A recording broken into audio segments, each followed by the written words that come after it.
Dengarkan ini, saya bicara pelan-pelan.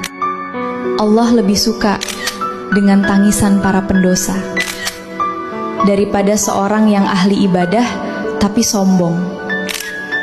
Jadi kamu gak perlu bertanya, bagaimana mungkin seorang pendosa bisa bertaubat? Kamu harus ingat satu hal, Allah bisa merubah sesuatu yang mustahil dengan cara yang lebih mustahil.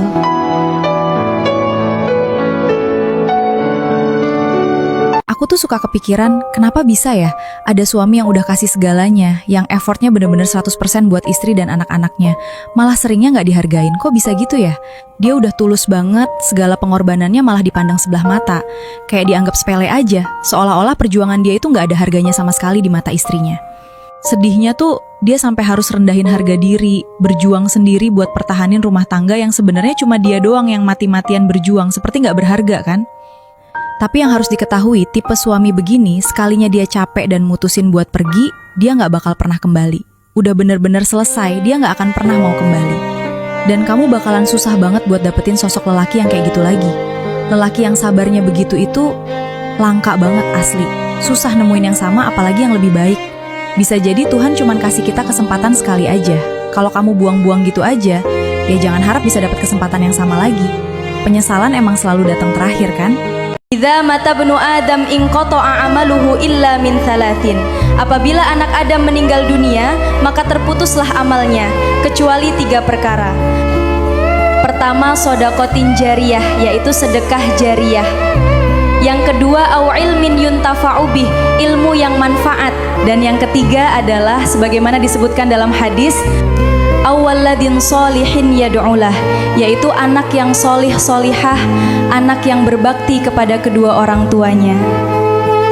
Karena hanya 3 amal ini yang pahalanya akan terus mengalir sampai kita berada di dalam tanah.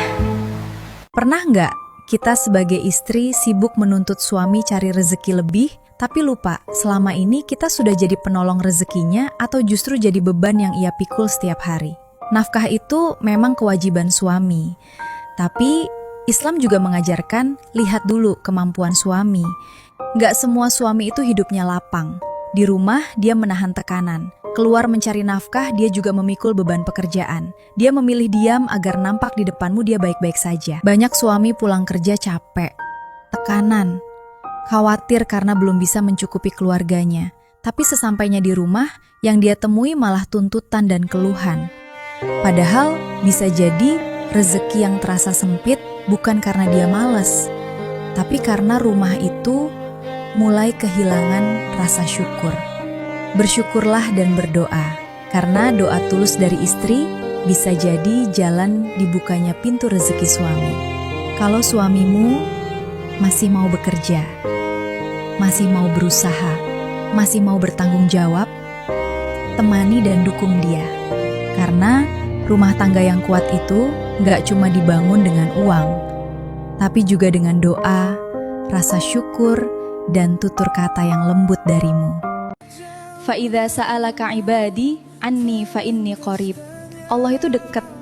Tanpa perantara Allah langsung yang bilang.